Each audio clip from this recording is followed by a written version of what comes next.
Hola, bienvenidos a un nuevo episodio de Tecnoapp 21, el podcast semanal sobre tecnología para iniciarse en el mundo digital. Yo soy Javier López y os acompañaré en los próximos minutos. La libertad de expresión es un tema complicado de manejar en las redes sociales. Hoy analizo las implicaciones que tiene intentar regular un derecho fundamental a través de las plataformas de comunicación del siglo XXI. ¡Comenzamos!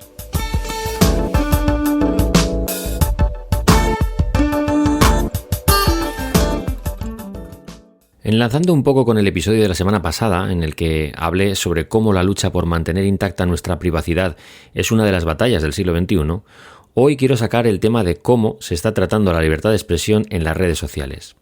A ver, sé que este es un tema muy sensible porque siempre hay gente a favor y en contra de cómo se está gestionando esto en plataformas como Facebook, Twitter, Instagram, TikTok. Lo normal es que haya personas que se muestren muy en desacuerdo y otras que, por el contrario, pues no ven aquí un punto de conflicto. Pero por lo general todo el mundo tiene una opinión algo polarizada sobre si hay o no hay censura en las redes sociales. Bueno, vamos a partir de la base de que las redes sociales están administradas y gestionadas por empresas privadas, que tienen sus normas de uso y sus políticas internas y externas. Esto ya de por sí marca unas líneas claras de lo que podremos o no podremos hacer dentro de ellas. Y esto es lógico, porque aunque pueda parecernos que las redes sociales son nuestro patio de recreo, en el fondo no lo son. Son sitios privados donde sí podemos expresar nuestras opiniones, pero no podemos hacerlo como nos dé la gana. A fin de cuentas, toda empresa necesita de una normativa que marque los límites de lo que está permitido hacer dentro y lo que no se puede hacer bajo ningún concepto. Buscando una similitud, sería un poco como cualquier familia en la que sus miembros pueden expresarse libremente, pero no por ello pueden hacer lo que quieran cuando quieran, porque entonces las cosas no funcionan. Si no hay horarios, si no hay normas, si no hay un código de conducta en una familia, pues al final lo que nos queda es el caos. Y ya se sabe que de ahí no suele salir nada bueno. Pues con las redes sociales pasa lo mismo. Si no se establecen límites, podemos encontrarnos con que la gente diría cualquier barbaridad e incitaría a hacer cualquier barbaridad sin que hubiera consecuencias al respecto. Y esto lo hemos visto incluso en casos como el del presidente de Estados Unidos, Donald Trump, que en cierta medida utilizó Twitter para incitar a la violencia y, la propia Twitter tomó cartas en el asunto y le dio una serie de avisos y, como cualquier ciudadano más de este mundo, lo echó de su plataforma.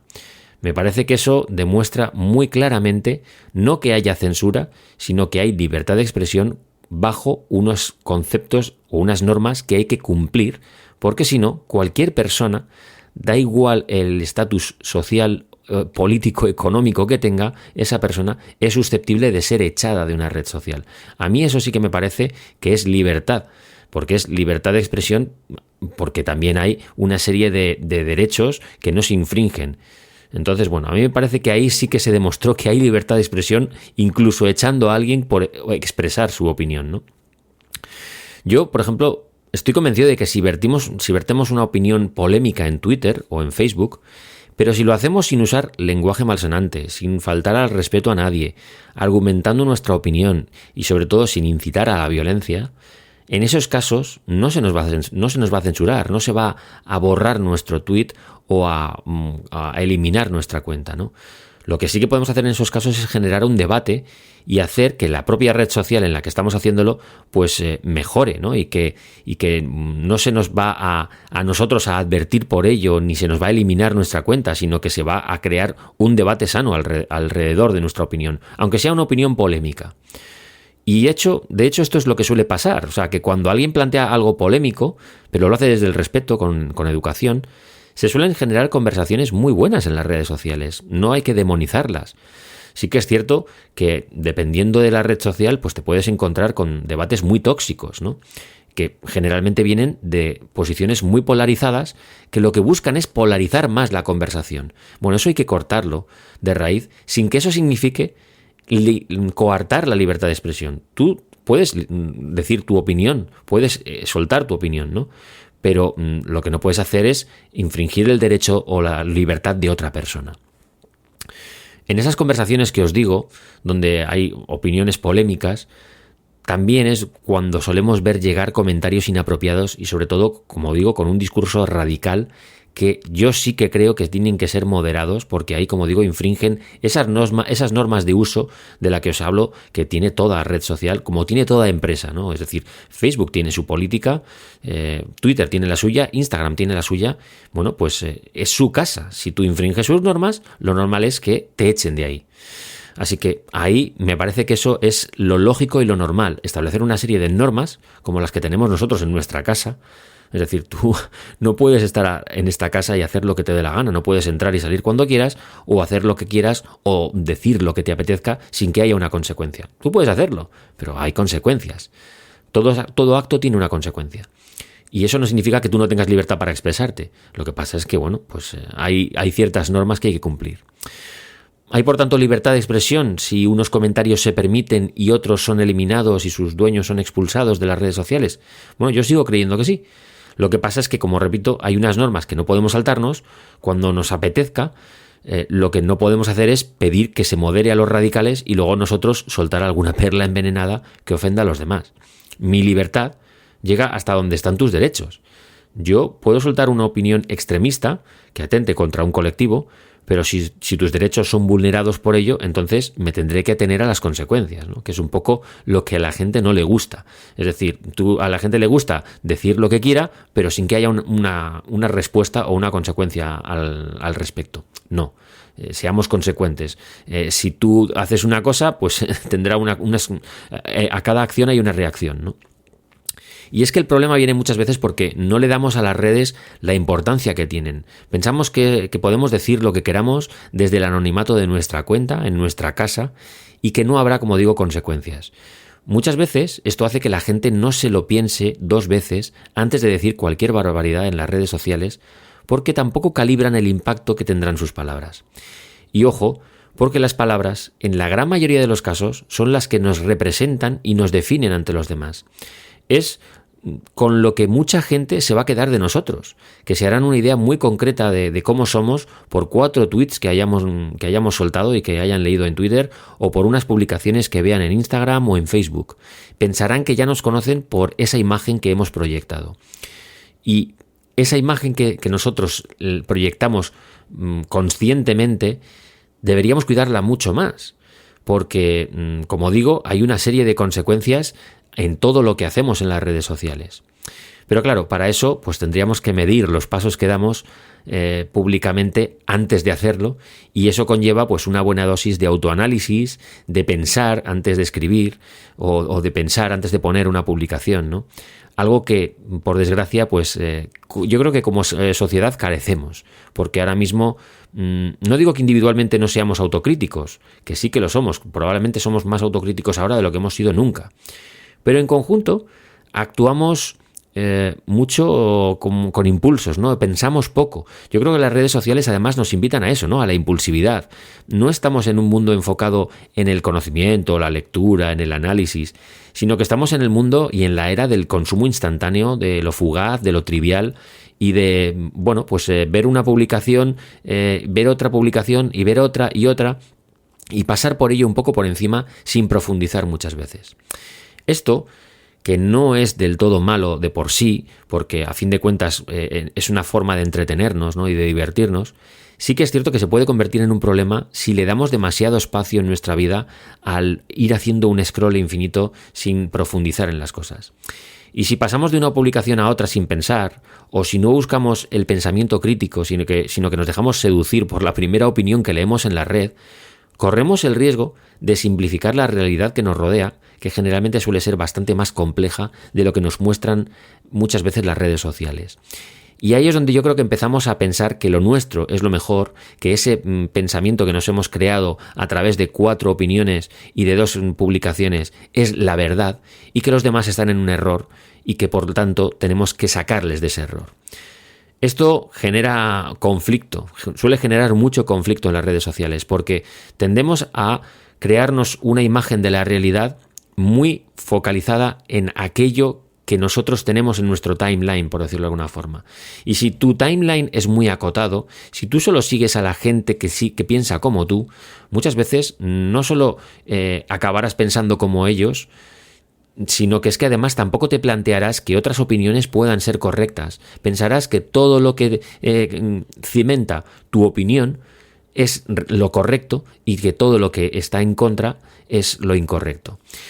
Cuidado con esto, porque cada vez se da más en las redes sociales, que cada vez nos polarizan más, porque están enfocadas para que las redes sociales en muchos casos reafirmen nuestras opiniones.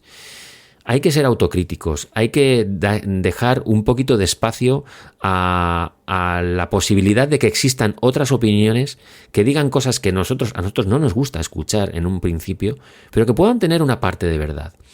Y por mal que me pese decir esto, muchas veces hay una parte de verdad en todos los argumentos, incluso en los de las personas radicales. Hay un cierto componente de verdad en eso. Lo que pasa es que a nosotros no nos gusta verlo, nos gusta ver solo aquello que reafirma en lo que nosotros pensamos.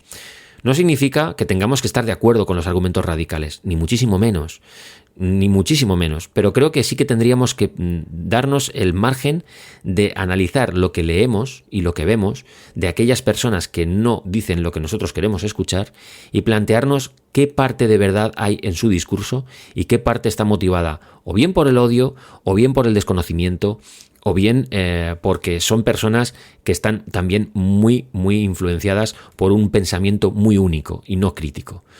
Yo no voy a dejar que otras opiniones me calen si son opiniones radicalmente opuestas a lo que yo pienso. Pero lo que sí que creo que debo hacer es ser lo suficientemente autocrítico como para dejar que esas opiniones al menos se expresen, es decir, que yo las pueda leer en una red social el tiempo suficiente como para saber qué parte de verdad hay en ese discurso y qué parte, como digo, está cimentada en el odio y en el desconocimiento de la realidad, ¿no? Todo el mundo cree que su realidad es la correcta y que la de los demás es la errónea. Entonces, bueno, seamos un poquito autocríticos en esto. Yo creo que la libertad de expresión es un hecho hoy en día. No es algo a lo que deberíamos aspirar el día de mañana. Yo creo que ya se está dando en las redes sociales. Y hoy es el día que puedo escribir en cualquier red social y publicar un podcast sobre lo que quiera sin ninguna limitación previa. Es decir, no hay un filtro previo que me impida publicar. Otra cosa es que luego ese mensaje sea borrado, como digo, si ataca algún derecho fundamental de otra persona, si incita a la violencia, y así en un montón de posibles casos. Es decir, hay un montón de posibilidades en las que yo puedo publicar algo y que eso sea censurado, o moderado, mejor dicho, más que censurado, moderado. Las redes sociales yo creo que son un campo abierto a que la gente se exprese libremente con lo que quiera, de lo que quiera, cuando quiera y como quiera, con textos, con fotos, con vídeos, con audios. Pero como digo, eso no significa que no haya consecuencias, que si lo que publicamos va en contra de las normas o de las leyes de cada país, no vaya a haber una reacción a lo que yo ponga. De hecho, tiene que ser así, porque si no, como digo, estaríamos en el caos. Y llegados a este punto, podríamos hablar incluso de cómo las libertades que damos por sentadas en algunos países desarrollados aún son una quimera en otros. Facebook, Twitter, Instagram, estas plataformas están prácticamente en todos los países del mundo. En algunos no, pero en la mayoría están. Y sin embargo funcionan de forma diferente según la zona geográfica en la que estemos. Cuidado con esto, porque el Facebook de España no es el mismo Facebook que pueda haber en Arabia o que pueda haber en Qatar. Y le pasa lo mismo con Twitter y con Instagram. ¿Qué ocurre? Que se supone que la empresa es la misma y sus normas en teoría son únicas, ¿no? Pero en el momento en el que están operando en distintos países, también se tienen que ajustar a las leyes que imperan en dichos países y a la cultura de esos países. Los moderadores no son globales, sino que son locales. Algo que también marca mucho, en parte, la credibilidad que puede tener estas redes a nivel global, mundial, ¿no? Es complicado, este es un tema muy complicado, porque podríamos pensar que si la misma red social que tiene unas normas no establece los mismos filtros o los mismos criterios en todos los países, no es igual y no es justa. Pero yo creo que eso también es un tema cultural, es decir, lo que aquí se entiende como una broma, en otro país puede ser una ofensa y viceversa. Entonces, bueno, ahí yo creo que las plataformas y sobre todo las empresas que gestionan estas redes sociales tienen que jugar mucho con la flexibilidad. No digo que este sea el modelo perfecto y que las cosas sean como tienen que ser. Digo que es lo que hay ahora mismo. Y no nos queda otra. Tenemos que lidiar con esto. Todo es susceptible de mejorar, por supuesto. De hecho, yo creo que este debate también, en cierta medida, a mí me ha venido a la cabeza a raíz de que Twitter vaya a ser comprado o esté en vías de ser comprado o adquirida por Elon Musk. Elon Musk, que es una persona muy particular, con una opinión de lo que es la libertad de expresión muy particular, y que a mí me da mucho miedo cómo puede tratar esta persona Twitter para mejorar esa capacidad de libertad de expresión, cuando Elon Musk ha sido de los primeros en decir que a Donald Trump no se le tenía que haber echado de Twitter por haber incitado a la violencia a raíz o en los días previos al asalto al Capitolio. No digo que esto fuera así tal cual, informaos y leed lo que dijo Elon Musk, no toméis mis palabras como un dogma de fe.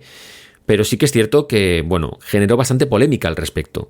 Y a mí me da miedo que una persona con un poder tan grande y con una opinión tan radical como es Elon Musk sea la persona que va a imponer el criterio definitivo de cómo tiene que ser una red social como Twitter, que a mí, a día de hoy, me parece que es uno de los lugares donde más se puede ejercer la libertad de expresión. Más allá de que a la gente se le modere y incluso se pueda censurar lo que digan. Como digo, esto va mucho en gran medida, depende de lo que nosotros publiquemos, de las consecuencias que puede tener y de cómo puede afectar a los demás. Y eso es algo que tenemos que tener muy en cuenta. Bueno, hasta aquí mi opinión bastante extensa al respecto. Podría seguir hablando del tema como en casi todas las ocasiones, pero no me gusta excederme mucho. En el podcast hay una norma no escrita que dice que a partir de los 20 minutos, bueno, pues es más complicado mantener la atención de la gente, sobre todo cuando solo hay una persona hablando y hablando de un tema tan concreto como este. Voy a dejarlo aquí y vamos a dejar que el debate, si lo hay, surja a través de las redes sociales, que para eso están, donde podéis darme réplica. Ya sabéis que en Twitter estoy como @jlotmar. También suelo responder a los comentarios que publicáis a través de iVoox, que es una plataforma que permite también mucho la interacción con los podcasters. Y soy muy fácil de localizar a través de redes sociales, donde tenéis en las notas del episodio siempre tenéis el link a algún perfil mío. Sin más, voy a dejar por aquí la conversación, no sin antes recordaros que, como de costumbre, el viernes que viene habrá un nuevo episodio a las 9 de la mañana, hora española peninsular, y recordándoos a todos que os quiero dar las gracias por estar ahí una semana más, porque me parece que es muy, muy de agradecer que me dediquéis vuestro tiempo. Yo lo valoro muchísimo, es lo que más valoro de la gente, que me dedique su tiempo. Y otra de las cosas que más valoro es que me deis vuestra opinión y me digáis, pues en esto coincido o en esto no estoy nada de acuerdo. Dejamos la conversación aquí, seguimos por redes sociales. Sin más, me despido, nos vemos la semana que viene. Un cordial saludo.